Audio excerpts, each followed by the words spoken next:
Welcome, dear listener, to a place where mysteries come alive. Here, we bring you timeless tales of clever detectives, hidden motives, and unexpected twists.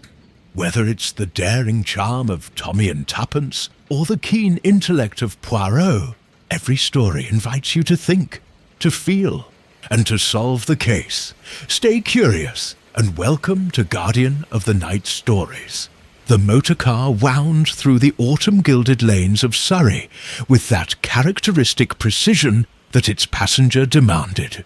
Hercule Poirot sat upright in the rear seat, his polished shoes positioned at an exact angle upon the vehicle's floor mat. His magnificent moustache waxed to geometrical perfection. The Belgian detective had been summoned to Ashworth Manor by telegraph. A matter of inheritance, disputed will, and now, most uncomfortably, a murder. His secretary had confirmed the arrangements a fortnight prior, and Poirot had dismissed all other engagements, recognizing in the matter's details the potential for considerable intellectual engagement. The journey from London had consumed 6 hours, the train depositing him at a provincial station where a hired motor car awaited. He had observed the countryside with the careful attention he brought to all phenomena, noting the quality of the agricultural land, the prosperity level suggested by the maintenance of cottages and fencing, the general character of the population encountered at village stations. Each detail contributed to the composite portrait of place that his orderly mind constructed as the vehicle rounded a bend bordered by ancient elms of considerable antiquity, trees that had stood for perhaps 3 centuries. The manor itself came into view, a rambling Elizabethan structure of red brick and mullioned windows, its chimneys numerous and decorative, its gardens suggesting the careful attentions of generations of groundskeepers. The main approach was bordered by formal hedgerows, now somewhat overgrown, as though recently neglected. Several windows on the eastern facade appeared to have required repairs. The woodwork showed signs of weather damage insufficiently attended to. It was precisely the sort of English country house that Poirot found simultaneously admirable and tedious. Admirable for its architectural integrity and historical significance. Tedious for the inevitability of human complexity contained within its walls. The motor car had scarcely come to rest before the front doors opened, and a woman of perhaps 70 emerged. Not the butler or housekeeper one might expect, but a lady of evident quality, dressed in the practical dark clothing of rural respectability. Her white hair was pinned with characteristic neatness, and her eyes possessed that peculiar quality of observation that suggested a lifetime of seeing more than most people bothered to notice. She carried herself with the ease of someone accustomed to social position, without requiring its validation through ostentation. "Monsieur Poirot," she inquired, extending a gloved hand. "I am Miss Jane Marple. I telegraphed you regarding the unfortunate situation at Ashworth. I do hope your journey was not excessively arduous." Poirot rose from the vehicle with deliberate grace, executing a small bow over her hand with that continental courtesy that had become his characteristic manner. "Mademoiselle Marple, I presume? I must confess, I was not informed by telegraph that another investigator would be present at this location. The communication from Sir Robert suggested that I would be engaged in a solitary capacity." "Not an investigator." "Precisely," Miss Marple corrected gently, her eyes reflecting amusement at his evident surprise. "Though I have had some small experience in such matters throughout my life, I am here at the request of the family, specifically of Sir Robert Ashworth, the current baronet. We are distantly connected through marriage, you see, and he felt that my knowledge of human nature and psychology might prove useful in clarifying certain aspects of this regrettable situation. He was quite insistent, in fact, that I should contact you directly to ensure coordination of our respective efforts." They proceeded into the manor's entrance hall, a space of considerable grandeur, featuring a sweeping staircase constructed of dark oak, oil paintings of ancestral Ashworths, whose expressions ranged from stern disapproval to bemused indifference, and a vast fireplace currently harbouring a modest autumn fire.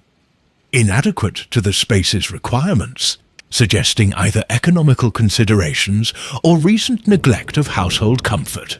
The walls were panelled in dark wood that had accumulated the patina of generations.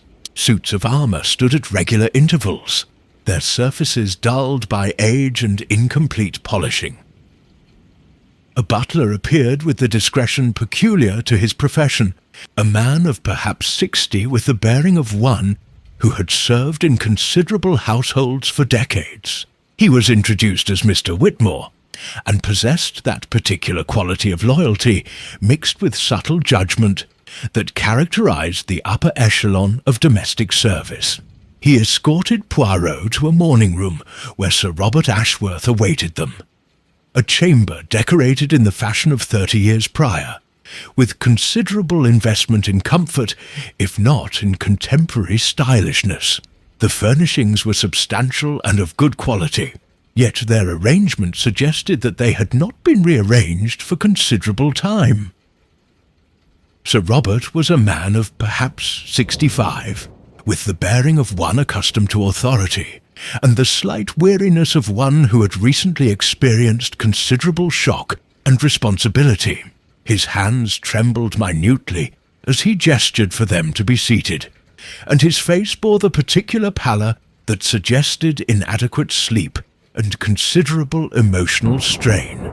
He wore the clothing of country gentility, a well-cut but dated suit, a vest buttoned with some precision, a watch chain of considerable gold from which dangled various ornaments, suggesting membership in exclusive organizations. His collar appeared somewhat loosened, as though he had been recently engaged in agitated activity. "Thank you for coming so promptly, Monsieur Poirot," Sir Robert began, his voice carrying the slight hesitation of one selecting words with unusual care. "And Miss Marple, your presence is most reassuring. I confess that recent events have placed me in a position of considerable uncertainty. The situation is extraordinarily delicate and quite potentially scandalous. My cousin, Mr. Adrian Ashworth, died 3 weeks ago under what the local physician initially suggested were natural causes. Heart failure, he said, with evident professional confidence. My cousin was 62 years of age, in reasonably good health as far as one could observe, yet such matters do occur with unfortunate regularity. But they did not occur as presented?" Poirot inquired, settling himself with meticulous care in a Louis XVI chair, his observation of Sir Robert's demeanour continuing with undiminished intensity. "No, the funeral arrangements were proceeding, a matter of considerable ceremony. You understand, given the family's social position and Adrian's prominence in local affairs. When my cousin's wife, that is, Adrian's widow, Mrs. Eleanor Ashworth, requested that certain tests be performed, she had harboured suspicions regarding the cause of death, you understand, though she articulated these with considerable reluctance, and what appeared to be genuine emotional distress. The local physician, somewhat reluctantly and with evident scepticism regarding her concerns, arranged for an analysis to be conducted by a London laboratory.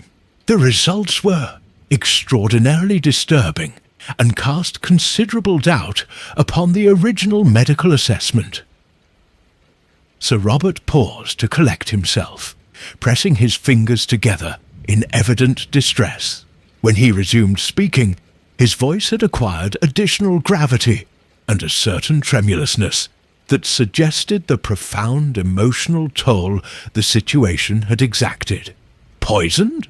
Miss Marple suggested with characteristic directness, her knitting needles continuing their rhythmic motion despite her obvious engagement in the conversation. Strychnine, perhaps, or arsenic. I confess that my experience in such matters, limited though it may be, suggests that these are the most commonly employed toxins among individuals seeking to disguise their actions as natural death. Digitalis, Sir Robert replied, his voice now quite subdued and carrying undertones of distress. A carefully calculated dose of digitalis, administered over a period of days in such manner that it appeared to be a natural cardiac failure. The poison causes the heart to become increasingly irregular in its function, until eventually it simply ceases to beat altogether. From a medical perspective, it is a particularly insidious substance, precisely because its effects so closely mimic natural cardiac dysfunction. The coroner has now formally opened an inquest, and the matter has become public knowledge throughout the county. The family is in considerable turmoil, I assure you, and the local press has been quite relentless in its inquiries. And when precisely did Mr. Adrian Ashworth expire? Poirot inquired, his fingers forming a cathedral shape as he settled into his characteristic posture of concentration. His eyes never left Sir Robert's face, cataloguing every minute shift of expression. October the 3rd of this year, at approximately 9:30 in the evening, he retired to his bedroom after dinner, as was his custom. Adrian maintained quite regular habits, you understand, and was rather particular about his routines, and was discovered the following morning by his valet, a man named Parsons, who had served him for more than 2 decades.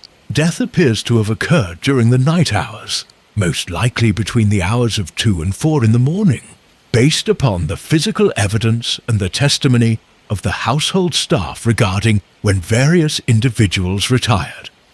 Miss Marple had been observing Sir Robert with an expression of sympathetic attention, combined with considerable analytical interest. She was knitting as they spoke, the needles moving with practiced precision, despite her apparent engagement in the conversation, a habit that had frequently disconcerted those unaware that her needlework never impeded her concentration. Her eyes moved across Sir Robert's face, cataloguing elements of his emotional state with the practiced eye of someone who had spent decades observing subtle manifestations of human psychology. "You did not suspect poisoning immediately, Sir Robert?" Miss Marple inquired. "Surely your cousin's widow must have harboured suspicions even before the formal analysis. Wives, in my experience, possess a particular sensitivity to the patterns of their husband's health and behaviour, subtle changes that outsiders might overlook." Eleanor had remarked, some weeks prior to Adrian's death, that he seemed unusually fatigued, Sir Robert admitted, his expression becoming increasingly troubled as he reflected upon the circumstances. She attributed this to the stress of certain business matters with which he was engaged. Adrian was deeply involved in the management of properties and investments. The Ashworth holdings are quite substantial, you understand, encompassing agricultural lands in 3 counties and certain urban properties of considerable value. The financial responsibilities were considerable, and Adrian took them most seriously. But there were complications regarding his will, complications that became apparent only subsequent to his death, and that created considerable consternation within the family. Complications of what nature? Poirot pressed, his keen eyes observing with meticulous care the subtle shifts in Sir Robert's expression and posture, the slight tightening around the eyes, the compression of the lips that suggested concealment of information. Adrian had recently altered his testament, a matter that caused considerable consternation when discovered.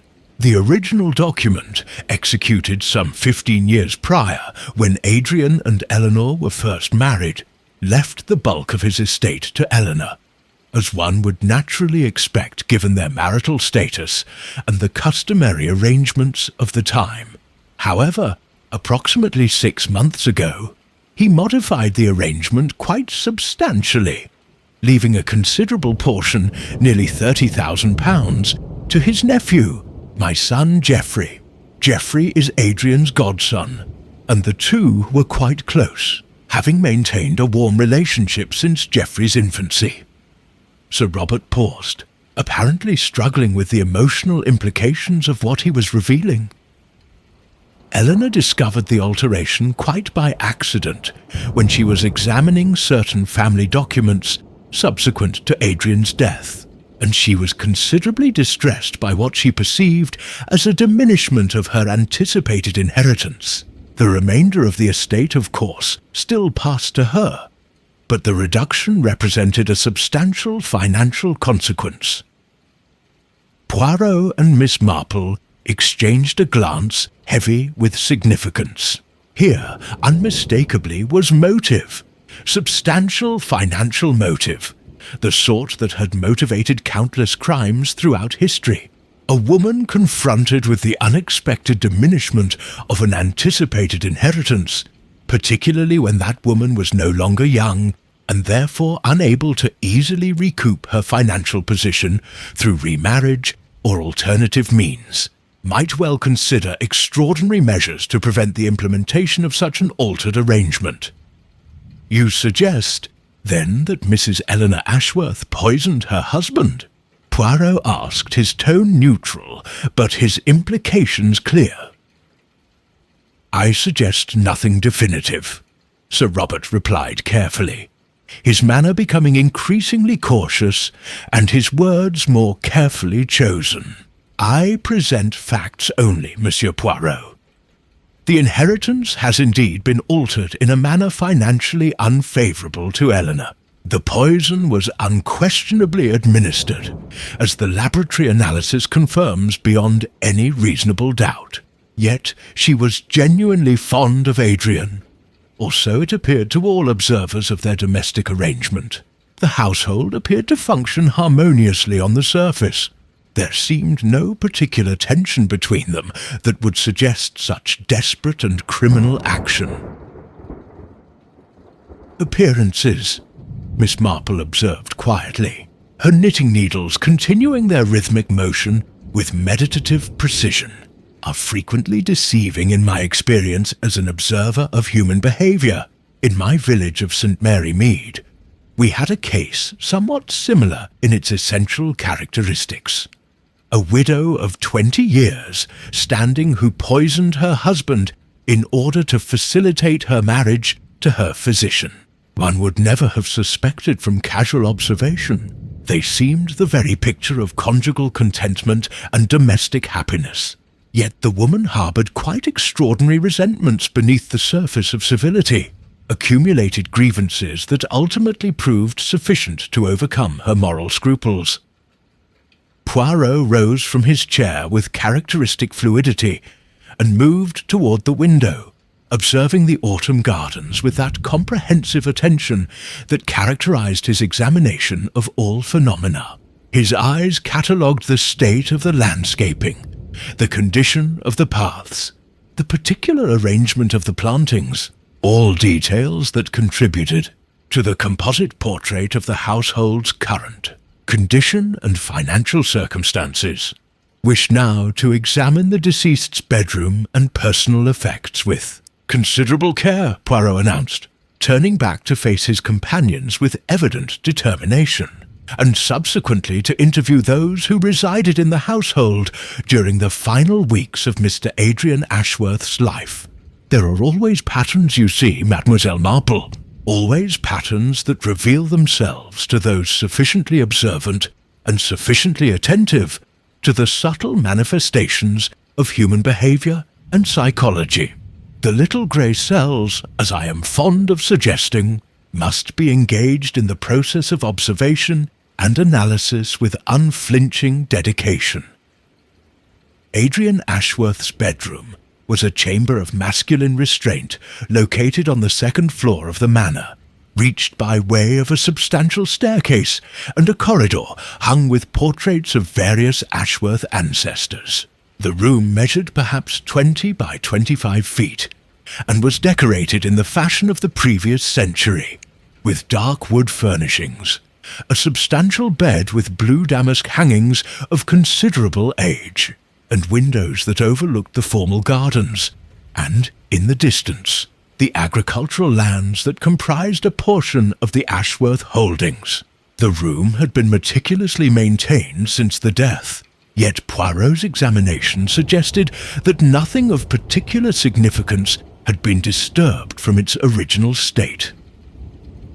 The bedside table held the final inventory of a man's evening routines: a glass of water partially emptied, a small bottle of sleeping draught prescribed by the local physician, labelled with careful precision, a book, a novel by Mr. Galsworthy, 3/4 read with the reader's place, marked by a leather bookmark, and a silver-framed photograph of Eleanor on their wedding day.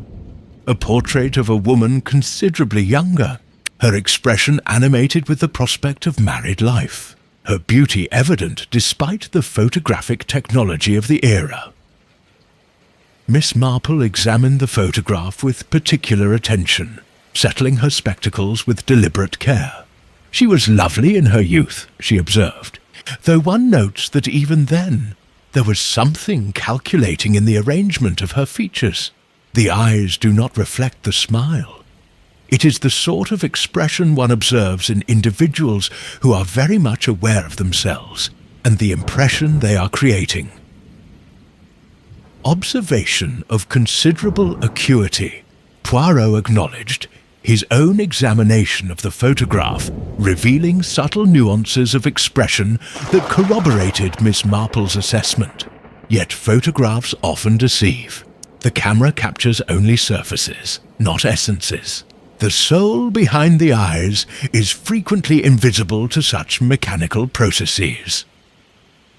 They proceeded to examine the desk, positioned near the window, a substantial piece of furniture of considerable age and obvious value.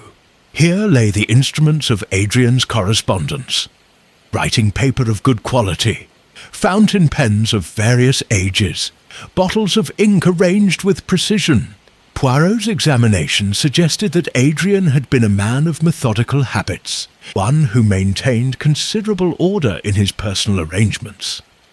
But it was a particular item that captured Poirot's attention: a leather-bound journal, locked with a small key that hung from a ribbon attached to its binding.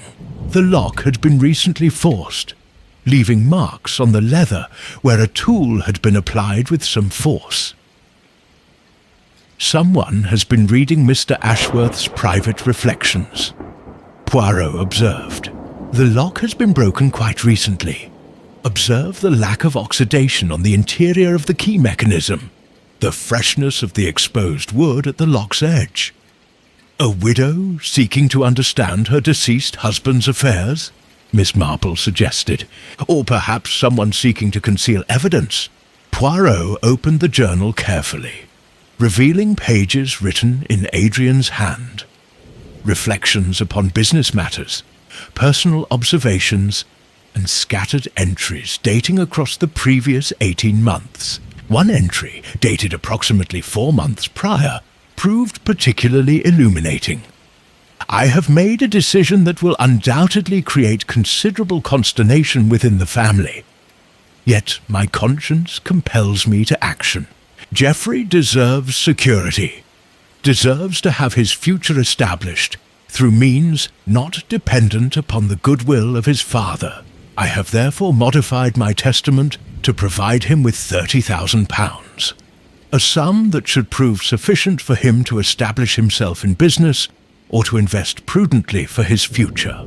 Eleanor will be considerably distressed by this arrangement, I suspect, yet the primary estate will still pass to her.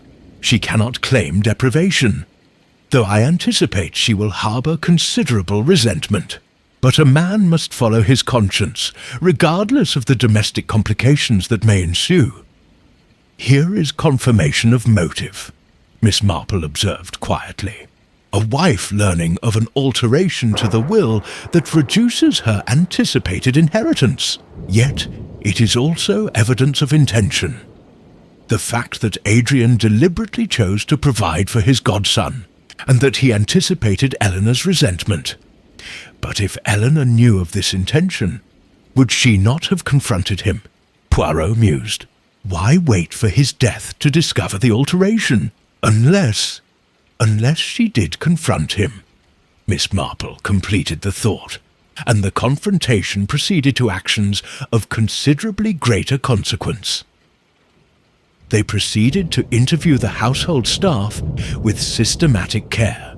The valet, Parsons, a man of perhaps 50 with the bearing of one who had devoted his life to service, exhibited no particular emotion regarding his master's death, though his eyes reflected genuine respect for the deceased.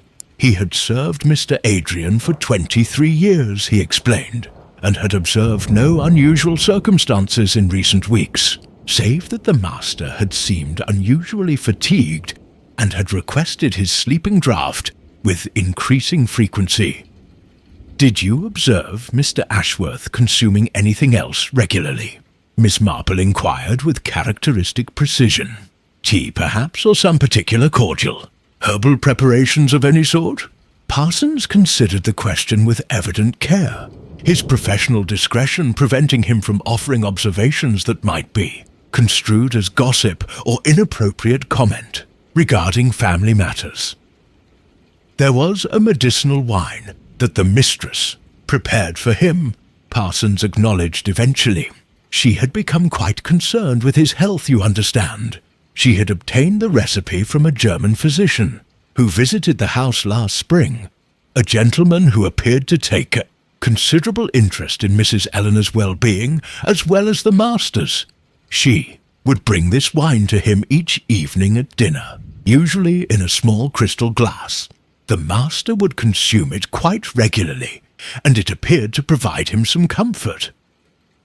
Poirot and Miss Marple exchanged another meaningful glance.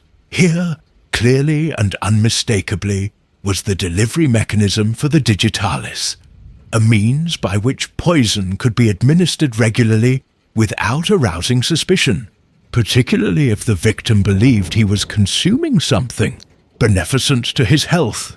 Eleanor Ashworth received them in the drawing room the following afternoon, a space decorated in the fashion of 15 years prior, with considerable investment in comfort, if not in contemporary style. The room was appointed with comfortable furniture, substantial bookshelves containing volumes that appeared to have been selected for their visual impact, rather than their intellectual content, and numerous photographs and mementos suggesting a life lived within certain well-defined social parameters. Eleanor herself was a woman of perhaps 58, with the appearance of someone carefully maintaining composure beneath considerable strain. Her hair was dark, arranged in waves that suggested the ministrations of an expensive hairdresser in the nearby town. She wore mourning black, yet the fabric seemed almost deliberately chosen for its flattering drape and its enhancement of her still attractive features. Monsieur Poirot, Miss Marple, Eleanor began, rising to greet them with practiced courtesy. I understand you have been engaged to investigate Adrian's death. It is an extraordinarily painful matter for me, as you might imagine. My husband was a good man, a kind man in most respects. That someone should wish him harm is almost beyond my comprehension. Yet someone clearly did wish him harm, madam, Poirot observed, his tone gentle but his implications clear, sufficiently to administer digitalis in carefully calculated doses over a period of days. This is not the impulse of passion, but of deliberation and planning. This is the action of someone who has given considerable thought to the matter, and who possesses both the knowledge and the access to accomplish the deed. Eleanor's face paled noticeably, and her hands, which had been folded in her lap with apparent composure, began to tremble. The poison, it was administered in the medicinal wine, was it not? She asked, her voice acquiring a slightly higher pitch characteristic of emotional distress. The tonic I prepared. That is the most probable vector, Miss Marple said gently, her tone carrying sympathy combined with analytical precision. You prepared this wine yourself, Mrs. Ashworth. No one else was involved in its preparation. I did prepare it myself, yes, Eleanor confirmed, her distress becoming increasingly evident. I obtained the recipe from a German physician, Dr. Friedrich Kellner, who visited the area last spring. He was quite insistent that certain herbal remedies could greatly improve Adrian's health and vitality. The wine was entirely benign. The ingredients consisted of herbs purchased from our local chemist, along with certain spices and a base of good red wine. I followed the recipe with considerable precision, and the preparation appeared to provide Adrian some comfort and improvement in his disposition.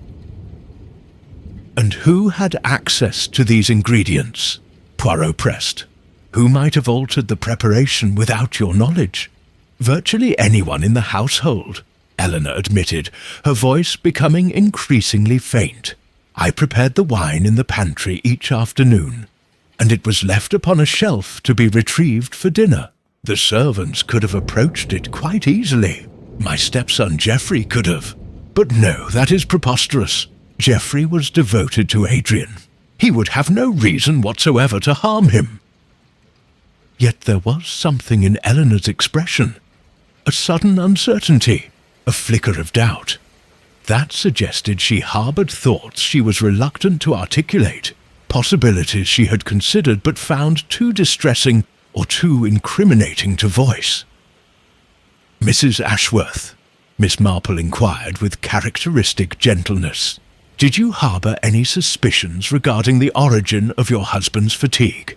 Did you consider that something other than business stress might be responsible for his condition?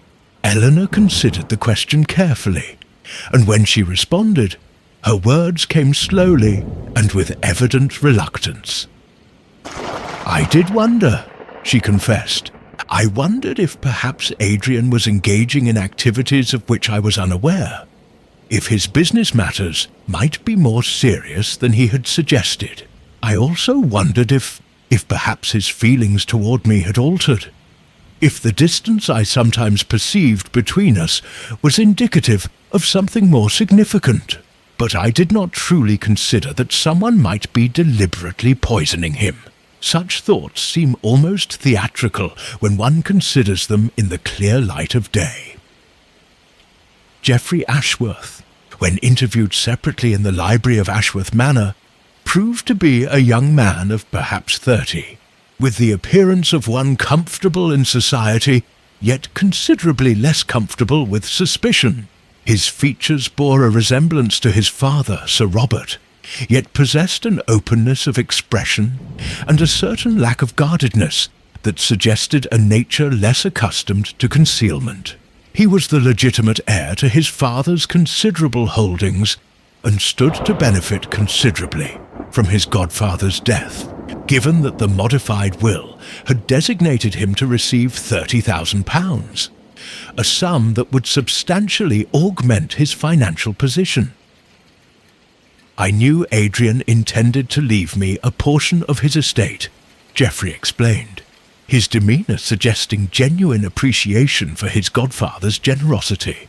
He informed me of the change himself some 4 months ago. We were dining together in London, and he suggested that I might establish my own business with the capital, or invest it prudently for my future.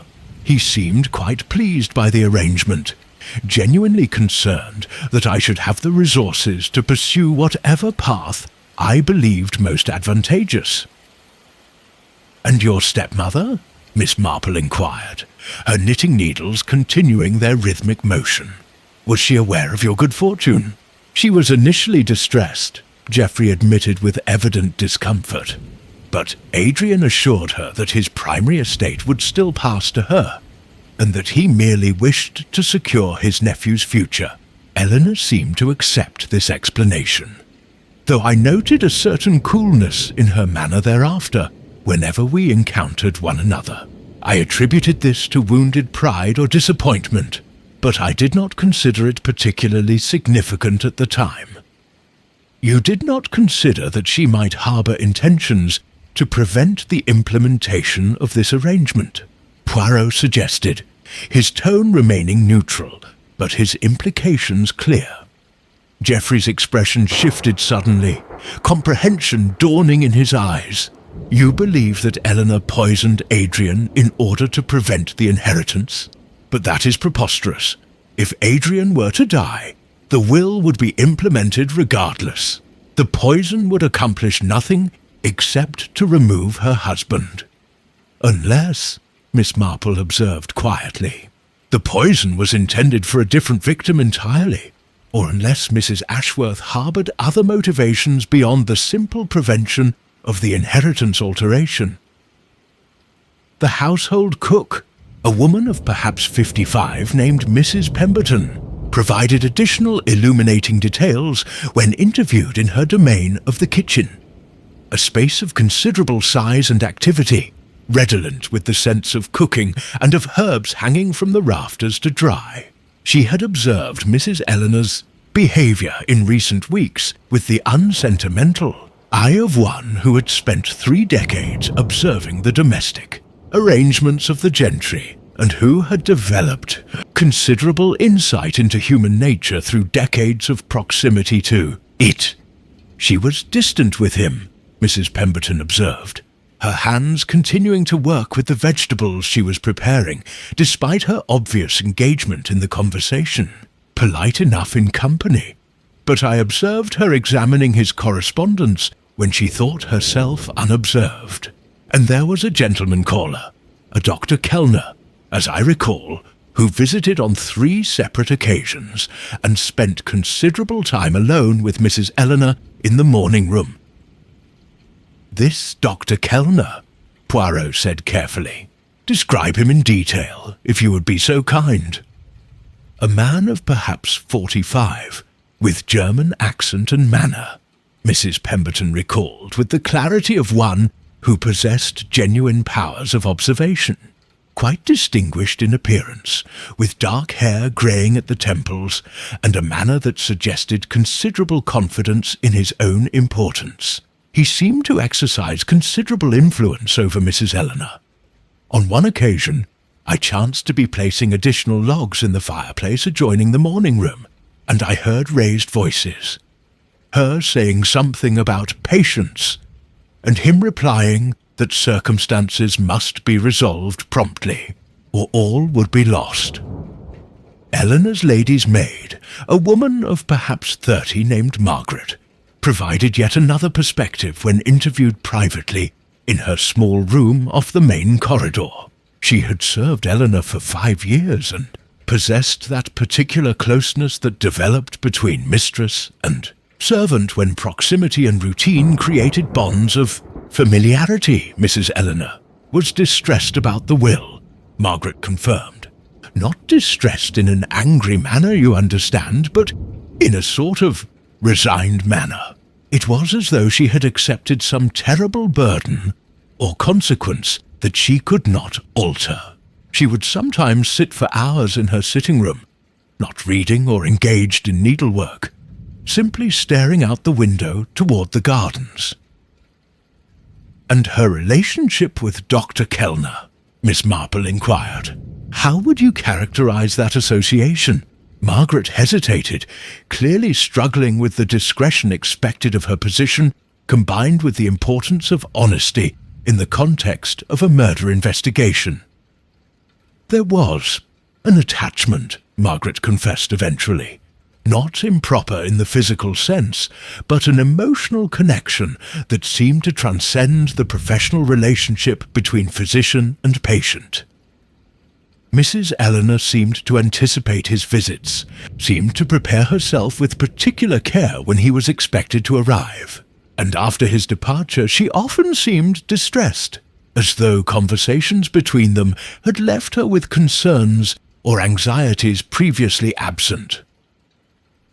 On the 4th day of the investigation, Poirot and Miss Marple discovered a locked drawer in Adrian's desk, a drawer that had been carefully concealed behind a false panel, Within it lay documents that fundamentally altered the investigation's trajectory. Correspondence between Adrian and a solicitor in London regarding potential modifications to his will beyond those that had been implemented. Discussions regarding the possible removal of Eleanor as primary beneficiary. And most significantly, a draft letter that Adrian had apparently never sent. My dear Eleanor, I have come to certain conclusions regarding our marriage that I find extraordinarily painful to contemplate and yet necessary to address. I have discovered evidence suggesting that you have been maintaining inappropriate communications with Dr. Friedrich Kellner. Communications that go considerably beyond the professional relationship I initially believed existed between you. I have also become aware of certain financial irregularities in the household accounts that suggest your personal expenditures have increased substantially in recent months without corresponding justification. I do not wish to believe the thoughts that these discoveries suggest, yet I find myself compelled towards certain uncomfortable conclusions. Specifically, I have begun to fear that you may harbour intentions toward me that go considerably beyond simple disappointment. Regarding the inheritance alteration, I have therefore taken the precaution of consulting with my solicitor regarding the possibility of further modifications to my will, potentially removing you as primary beneficiary should my suspicions prove justified. I have also begun to take certain precautions regarding my personal consumption, particularly regarding the medicinal wine you have been providing. I write this letter not with the intention to send it, but merely to clarify my thoughts and to create a record of my concerns. If anything should happen to me, these words may prove valuable in establishing the true nature of events. Your affectionate husband, though increasingly uncertain of the reciprocity of that affection. Adrian, my God, Miss Marple whispered, setting down her knitting with evident disturbance. He knew. He understood that he was being poisoned, and yet he did nothing to prevent it. Why would a man aware of such a threat to his person not take immediate action? Perhaps, Poirot suggested, his expression reflecting profound thoughtfulness. Because he harboured hopes that his suspicions were incorrect. Because he loved his wife and could not bear the reality that she might wish him dead. Because pride prevented him from acknowledging publicly what he suspected privately. Or perhaps, he continued slowly, because he was already suffering the effects of the poison, and his judgment had been compromised by the very substance being administered. The discovery of this letter precipitated a complete reassessment of the case's elements. Poirot and Miss Marple realized that they had been operating upon incomplete information. Information that Eleanor herself had deliberately withheld during her interview. When confronted with the existence of the letter, Eleanor's composure cracked entirely, and she confessed to a considerably more complex situation than she had previously acknowledged. He knew, she confirmed, tears streaming down her face. He knew that I harboured feelings for Dr. Kellner. Though nothing physical had transpired between us, Adrian had become increasingly distant and preoccupied with his business affairs. Dr. Kellner offered understanding and attention. Yes, there was an emotional attachment, but it was not consummated. And yes, Adrian discovered my correspondence with the doctor, and he began to distance himself even further from me. Yet you claim you did not poison him, Miss Marple pressed, though her tone carried a certain reluctant sympathy for the woman's emotional turmoil. I did not, Eleanor insisted vehemently. I prepared the medicinal wine as instructed by Dr. Kellner, believing it to be entirely benign. I did not know, I swear to you, that it contained digitalis. When Adrian died and the analysis confirmed poison, I was devastated. I realized then that Dr. Kellner must have provided me with instructions for a poisoned preparation, that he had deliberately manipulated me into becoming his instrument for Adrian's death. But why? Poirot demanded. What motivation would compel this Dr. Kellner to murder Adrian Ashworth? There was no apparent financial benefit to him. He was not named in the will. I do not know, Eleanor replied miserably. I do not understand his motivations.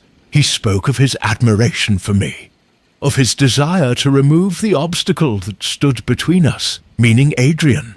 He suggested that with Adrian dead, I would inherit a considerable fortune, and that we might begin a new life together. But I never agreed to poison my husband. I never actively consented to his death. Yet you allowed yourself to be manipulated into administering the poison, Miss Marple observed, not unkindly. You must have harboured suspicions, however much you may have wished to suppress them. Eleanor did not respond, but her silence suggested assent. The telegram arrived at mid-morning on the 7th day of the investigation, bearing news that fundamentally altered the investigation's nature. Geoffrey Ashworth had been found dead in his London hotel room. The preliminary assessment suggested an overdose of laudanum, apparently self-administered. A note beside his bed read simply, I cannot bear the weight of what I have done. I have caused the death of the man who loved me most. God forgive me. Poirot received this intelligence with an expression of profound dissatisfaction. He set down the telegram with deliberate care and rose to pace the drawing room with evident agitation, his hands clasped behind his back, his perfectly manicured appearance slightly disturbed by his evident emotional turmoil. This is unconscionable, he declared with uncharacteristic emotion. A second death, presented as neatly as a theatrical conclusion. Yet the evidence does not align with such a simple narrative. The theatrical nature of this conclusion suggests deliberate orchestration rather than genuine suicide. You believe it to be murder, disguised as suicide? Miss Marple asked, setting aside her knitting with evident concern. I believe nothing with certainty, Poirot replied with deliberate precision. Yet I observe that Geoffrey departed Ashworth Manor in evident distress. According to the household staff, he seemed agitated and spoke of personal matters that he refused to clarify. He travelled to London, checked into a hotel under his own name, and within a matter of hours was discovered dead. The timing is extraordinarily convenient for someone. And the note, it assumes responsibility for Adrian's death, does it not? How perfectly tidy, how perfectly arranged. Miss Marple rose and proceeded to the window, observing the autumn gardens with the characteristic patience that had served her well throughout decades of observation. Her eyes scanned the landscape with the same meticulous care that had allowed her to solve countless mysteries in her small village, recognizing in the patterns of nature and society the fundamental truths that motivated human behavior. If one were to arrange matters such that Geoffrey appeared responsible for his godfather's death, one would need to establish evidence of his guilt, Miss Marple observed slowly. The easiest method would be to ensure that he was present in the household at the time the poison was administered, and that he possessed both motive and opportunity, as he did, given that he stood to benefit considerably from the altered will. As he did, Poirot echoed. He was present in the household. He possessed knowledge of the herbal wine's preparation. He harboured affection for his godfather, but also awareness of his godfather's intentions regarding the inheritance. Yet would such knowledge constitute motive for murder? And yet, Miss Marple continued, if one considers the matter from a perspective of village experience, one recognizes that the most obvious suspect is rarely the guilty party. In my St. Mary Mead, it was always the quiet, seemingly innocent individual who harboured the darkest secrets. The person whose guilt seemed most evident frequently proved to be merely another victim of the actual perpetrator's machinations. Poirot turned to face her directly, sudden comprehension evident in his expression. "You suspect someone other than Geoffrey and Eleanor Ashworth?" "I suspect," Miss Marple replied carefully, "that we have been presented with a narrative designed to focus our attention upon obvious personalities and apparent motives. Yet there remains an individual whose role in these proceedings has been almost entirely overlooked. An individual who possessed knowledge, access, and sufficient influence to manipulate those around him." "Dr. Friedrich Kellner," Poirot said, his voice acquiring sudden certainty. The mysterious physician who provided herbal remedies, who established emotional connection with Eleanor, who possessed sufficient knowledge to prepare a poisoned wine preparation. "Precisely," Miss Marple confirmed. "A man who appeared in the household, established himself in Eleanor's affections, and then, when complications arose, arranged for additional deaths that served to direct suspicion away from himself and toward innocent parties." That evening, Poirot sat in his allocated bedroom at Ashworth Manor and conducted the detailed analysis that was his characteristic response to complex cases. He had procured a substantial stock of paper and had written out each element of evidence in his characteristic fashion. Names, dates, times, motives, opportunities, and most significantly, the patterns that suggested deliberate orchestration rather than random circumstance. The picture that emerged was troubling in its implications. Adrian Ashworth had discovered fraud and manipulations within his household. Adrian Ashworth had been poisoned by someone with knowledge of toxicology and access to his person. Eleanor Ashworth, who had been implicated in the poisoning through her preparation of the herbal wine, appeared to be as much a victim of manipulation as Adrian himself. Geoffrey Ashworth, who stood to benefit from the altered will, had been positioned as the primary suspect through careful staging of evidence.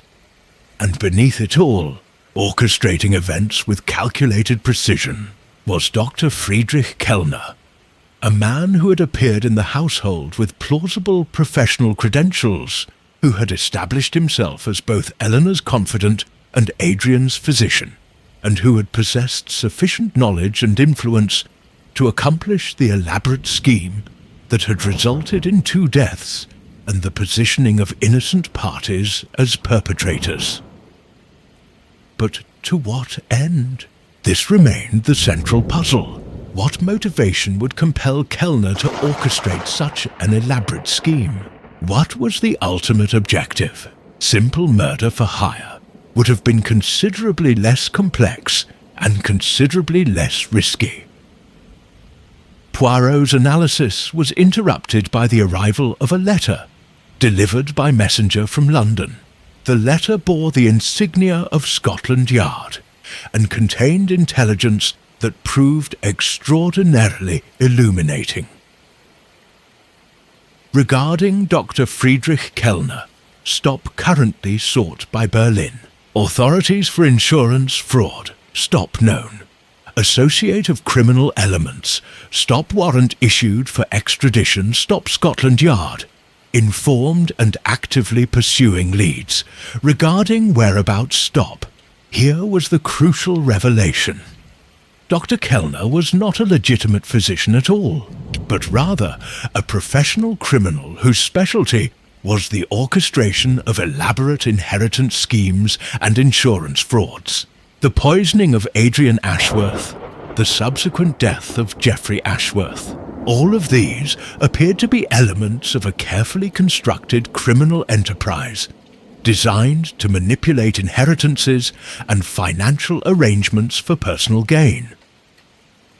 But the specific mechanism remained unclear. What precisely was Kellner's objective in arranging Adrian's death? The direct financial benefit to Kellner was not apparent, unless understanding suddenly crystallized in Poirot's mind. The altered will had been carefully structured to leave £30,000 to Geoffrey. Upon Geoffrey's death, that inheritance would revert to specified individuals as detailed in Adrian's original will. One of those individuals was Sir Robert Ashworth, Geoffrey's father, an increase of £30,000 to his holdings. But more significantly, Kellner had established himself as Eleanor's confidant and emotional support. With Adrian dead and Geoffrey subsequently dead as well, arranged to appear as suicide born of guilt, Eleanor would be vulnerable. She would be emotionally distressed, grateful for Kellner's apparent support and understanding. He could position himself as her advisor regarding the management of her inherited estate. Through a combination of emotional manipulation and legal fraud, he could potentially gain access to a substantial portion of her inheritance through carefully orchestrated schemes. And the positioning of Geoffrey as the apparent perpetrator served multiple purposes. It directed suspicion away from Kellner.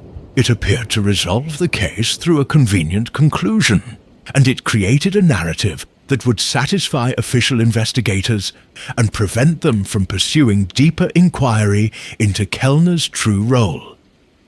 It was, Poirot reflected, a scheme of considerable sophistication and considerable malice.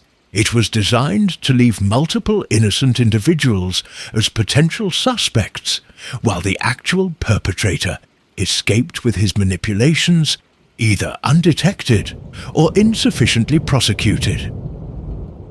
The following morning, Poirot and Miss Marple sat down together in the library of Ashworth Manor to review their findings and to construct the narrative that would ultimately be revealed to the authorities. Miss Marple, with her characteristic insight into human psychology, provided observations that complemented Poirot's more analytical approach. "The question that preoccupies me," Miss Marple began, settling her knitting with meticulous precision, "is the nature of Eleanor's complicity. Is she a willing participant in Kellner's scheme, or merely a victim who was manipulated into serving as his instrument?" "An observation of considerable significance," Poirot agreed. "The evidence suggests that Eleanor harboured genuine affection for Kellner, that she believed him to be a legitimate physician who had taken professional interest in her husband's health. She prepared the herbal wine as directed, believing it to contain only benign ingredients. Yet she must have possessed some awareness that Kellner's interests extended beyond the purely professional. In my village, Miss Marple reflected, we had a case involving a woman similarly manipulated. She was desperate for attention and affection, her marriage having become emotionally cold and distant. A man of superficial charm and apparent genuine concern provided precisely what she craved. She would have done virtually anything he requested. So profound was her need for validation and emotional connection. And yet, Poirot continued, we must recognize that Eleanor's actions, however motivated by emotional manipulation, resulted in her husband's death. The law would regard her as complicit, if not actively guilty, of his murder. Eleanor was brought to them in the morning room, her demeanour having deteriorated considerably since the revelation of Geoffrey's death. She appeared to have aged years in a matter of days, her skin acquiring a greyish pallor, her eyes hollow with grief and regret. I understand now what I have done, she confessed without waiting for questions. I understand that my desire for affection and attention precipitated the death of my husband and the suicide of my stepson. I am responsible for these deaths, regardless of the extent to which Dr. Kellner manipulated me. That is not entirely accurate, Miss Marple observed gently. You are responsible for your actions, certainly, but the responsibility for the deliberate poisoning lies with Dr. Kellner. You were manipulated, Mrs. Ashworth. You were made into an instrument of his will. Yet I allowed myself to be manipulated, Eleanor replied bitterly. My vanity, my need for admiration and attention, my discontent with a marriage that had become merely a social arrangement. All of these weaknesses conspired to make me susceptible to Kellner's influence. Tell us, Poirot requested, precisely what instructions Dr. Kellner provided regarding the preparation of the medicinal wine. Eleanor detailed the instructions with evident precision, her memory of them acquired through repetition and meticulous adherence to the prescribed methodology. The recipe had indeed been ostensibly for herbal preparations intended to support cardiac health. Yet Kellner had provided additional instructions regarding the acquisition of specific ingredients from particular sources, instructions that Eleanor now realized must have been designed to ensure the integration of digitalis into the final preparation. He told me that certain herbs must be obtained from a particular herbalist in London, Eleanor explained. He provided me with the herbalist's address and specific instructions regarding what to request. He also suggested that I add a particular tincture that he provided personally, suggesting it was a concentrated essence of beneficial herbs that would enhance the wine's efficacy. This tincture, Miss Marple inquired. What was its appearance? Brownish in colour, with a faintly acrid odour, Eleanor recalled. He suggested that no more than a small amount be added to each preparation, that excessive quantities would render the wine unpleasant to consume.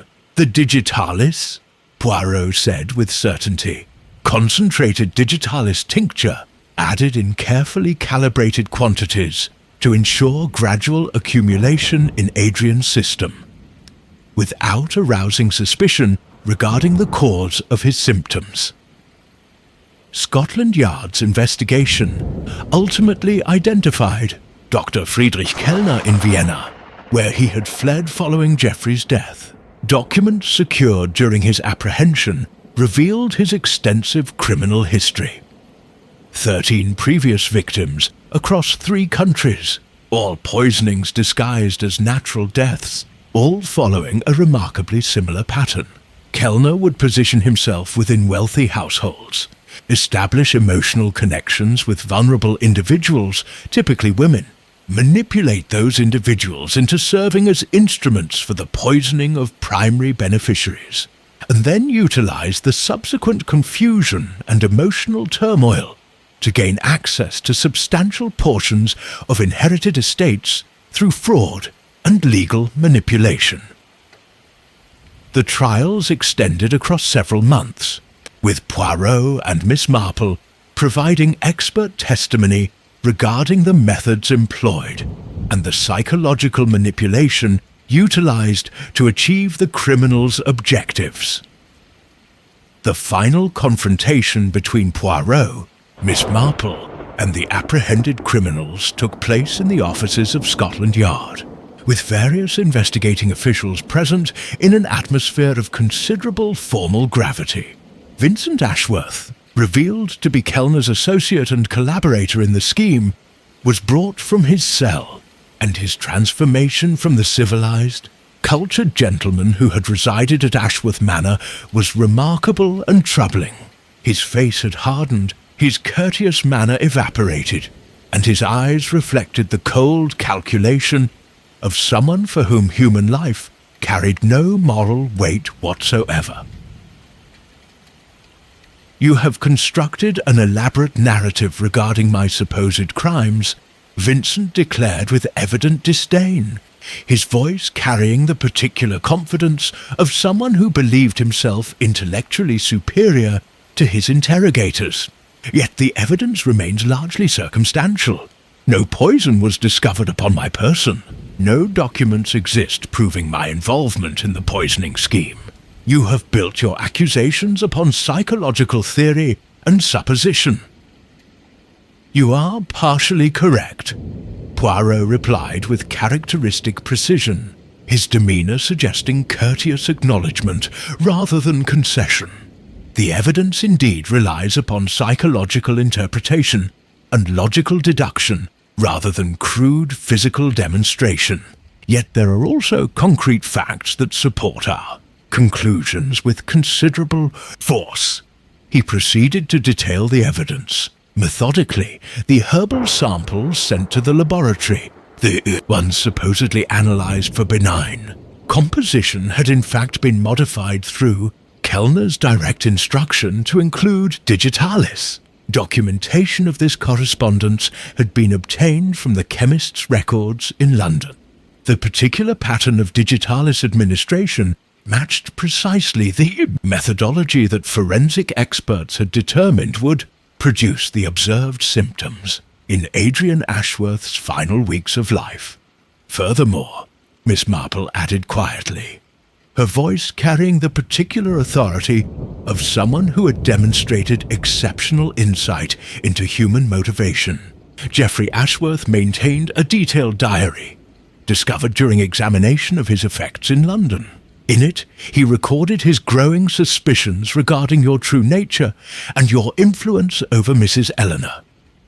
He noted specific conversations and observations. Most significantly, he recorded that you had suggested to him that if he were to consume a particular substance, described as a sleeping draught to assist with his distress, a substantial sum of money would be provided to his family following his death. Vincent's face darkened noticeably, his previous confidence acquiring a somewhat brittle quality. This handwriting analysis of Geoffrey's supposed suicide note indicates that it was composed by an individual with your educational background and written practices, Poirot continued. The forensic examination conducted by specialists from Scotland Yard is conclusive and will be accepted as probative evidence in any court of law. And finally, Miss Marple concluded, the pattern of your criminal activities across 3 countries, all following remarkably similar methodologies, all resulting in deaths that were initially attributed to natural causes, all involving manipulation of vulnerable individuals to serve as instruments of your will. This pattern is sufficiently distinctive to constitute damning evidence of your culpability. The trials of Dr. Friedrich Kellner and his associate, Vincent Ashworth, occupied the attention of the legal community for much of the following year. Kellner was convicted of murder in the first degree on 7 separate counts across 3 countries and received the death sentence. Vincent Ashworth, whose role was somewhat more ancillary, though no less morally culpable, received similar sentencing. Eleanor Ashworth was exonerated of direct charges of murder, though she faced charges of manslaughter in the 2nd degree regarding her role in Adrian's death through her preparation of the poisoned wine. Her case generated considerable sympathy from the public, particularly given the revelation of how thoroughly she had been manipulated by Kellner. She ultimately received a 5-year sentence, and with proper behavior, was released after serving 3 years.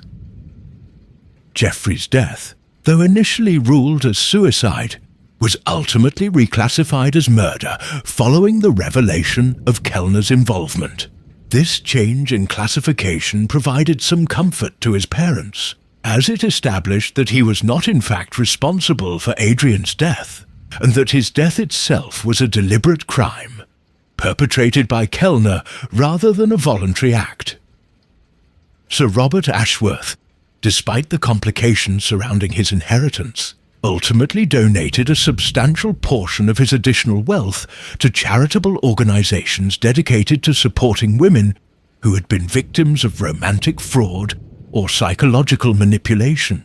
The moral weight of having benefited, however indirectly, from his cousin's murder appeared to create a genuine psychological burden that he sought to mitigate through generosity and social contribution.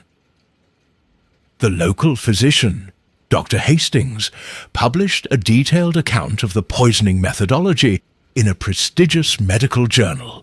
contributing significantly to the growing body of knowledge regarding systematic toxicological crimes and their detection. His analysis of the digitalis administration pattern proved influential in subsequent cases involving similar methodologies. Parsons, the valet, continued his service, though he requested a transfer from Ashworth Manor to the household of Sir Robert, finding it difficult to remain in a place so intimately associated with attempted manipulation and death. His transfer was executed with appropriate discretion and generous references. Mrs. Pemberton, the cook, remained at Ashworth Manor under new management, having proven herself invaluable in the investigation through her careful observations and her willingness to disclose relevant information regarding household dynamics. The return to London provided Poirot with considerable opportunity for reflection on the nature of crime, psychology, and the intersection between them. He and Miss Marple had arranged to take tea together at the Ritz Hotel, settling into a quiet corner where they might speak with relative privacy regarding the case's profound implications. "This case," Miss Marple observed, stirring her tea with characteristic precision, "demonstrates a principle that I have come to understand through decades of experience in St. Mary Mead.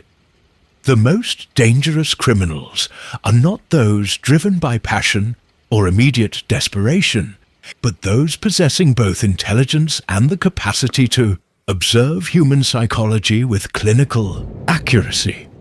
Dr. Kellner succeeded for nearly 2 decades, precisely because he possessed such a capacity for understanding human nature and because he possessed absolutely no moral scruples regarding the exploitation of that understanding, an observation of considerable acuity.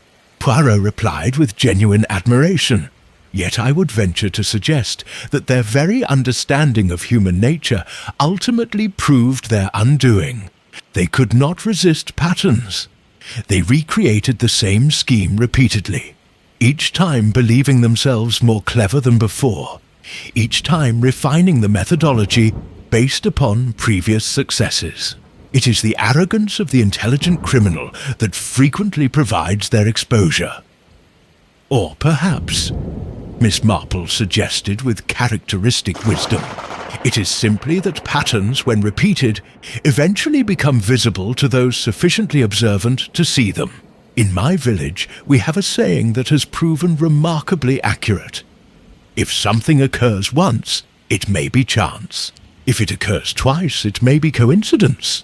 If it occurs 3 times, it is very likely a pattern that someone should address. They sat in companionable silence for several minutes, each contemplating the extraordinary nature of the case that had brought them together and had demonstrated the value of their complementary investigative approaches. "I wonder," Miss Marple ventured eventually, "whether you believe that we have solved this matter completely, that all the mysteries have been illuminated and all the questions answered to satisfactory conclusion." Poirot considered the question with characteristic deliberation, his fingers forming his customary cathedral shape as he reflected upon the case's resolution and its broader implications. "On the surface, yes," he replied. "The murders have been solved, the perpetrators apprehended and convicted, and the motives established with considerable clarity. The mechanism of the poisoning has been illuminated, the psychological manipulation has been exposed, and justice has been served, at least according to the standards of English law.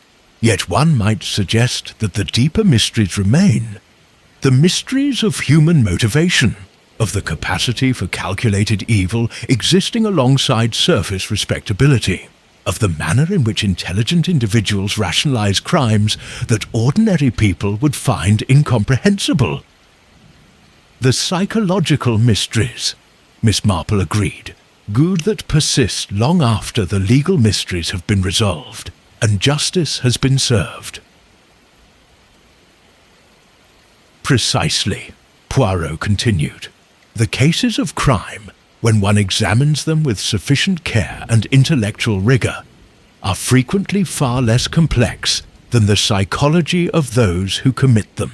It is why the little grey cells must always be engaged, not merely to solve the practical puzzle of who administered the poison and how the scheme was orchestrated, but to comprehend the infinitely more complicated puzzle of why intelligent, educated individuals would choose to commit such crimes despite the considerable risks and inevitable moral consequences. "We have worked together most effectively," Miss Marple observed, preparing to depart from their meeting. "Your methodical approach to logic and deduction has been complemented perfectly by my perhaps more intuitive understanding of human nature and rural psychology." "I concur entirely," Poirot replied.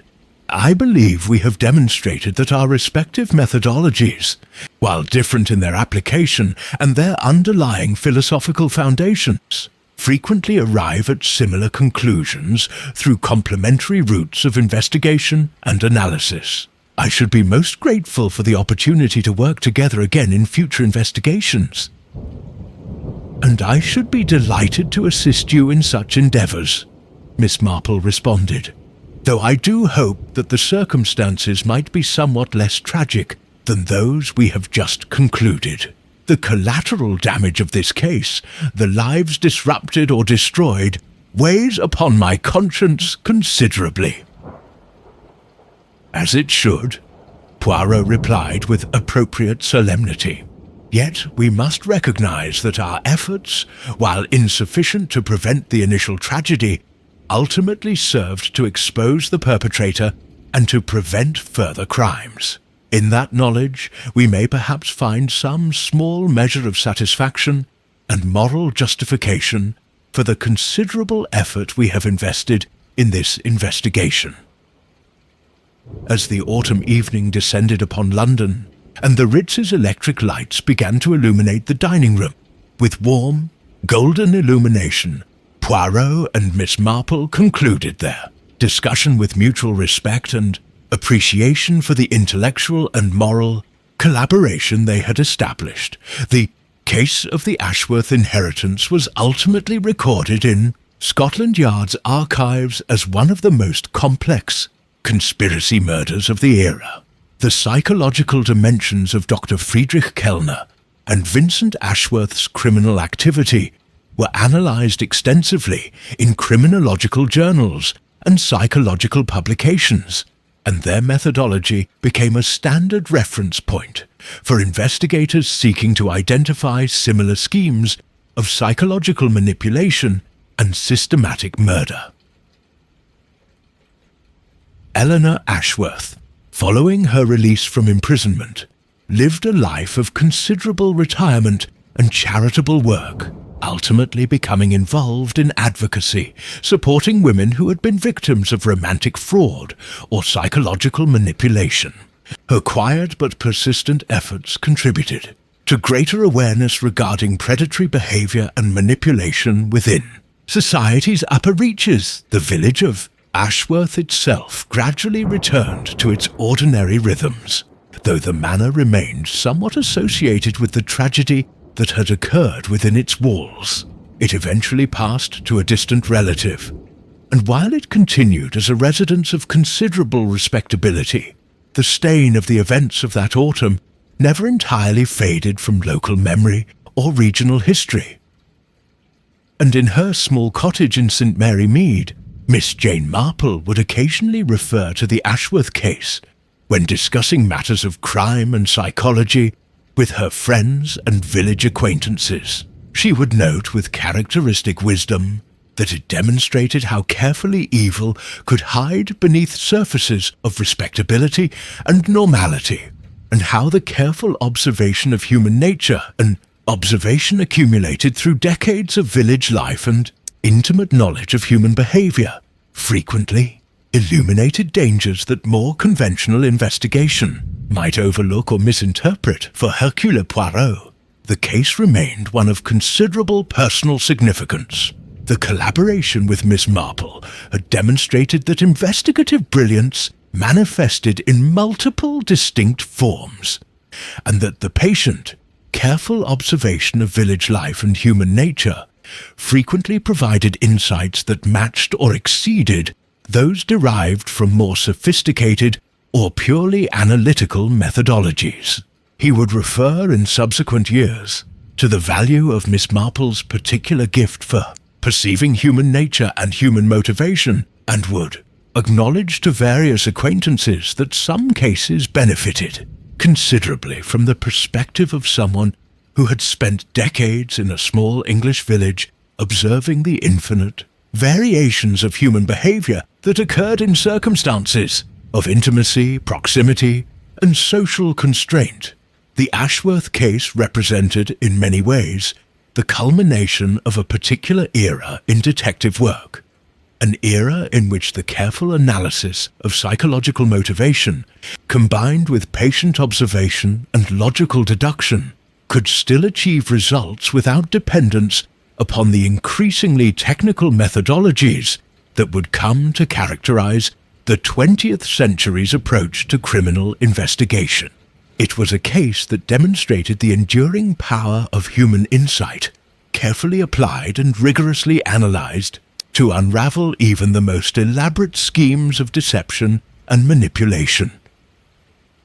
And as the seasons changed at Ashworth Manor, and new inhabitants gradually occupied the spaces that had witnessed such extraordinary crimes and such profound human failures, the quiet work of observing human nature, analyzing human motivation, and pursuing justice through careful thought rather than dramatic action continued, in the persons of two remarkable detectives who had discovered in their collaboration a complementary approach to the infinite puzzle of human evil and the methods by which it might be confronted and overcome through intelligence, compassion, and unwavering commitment to truth.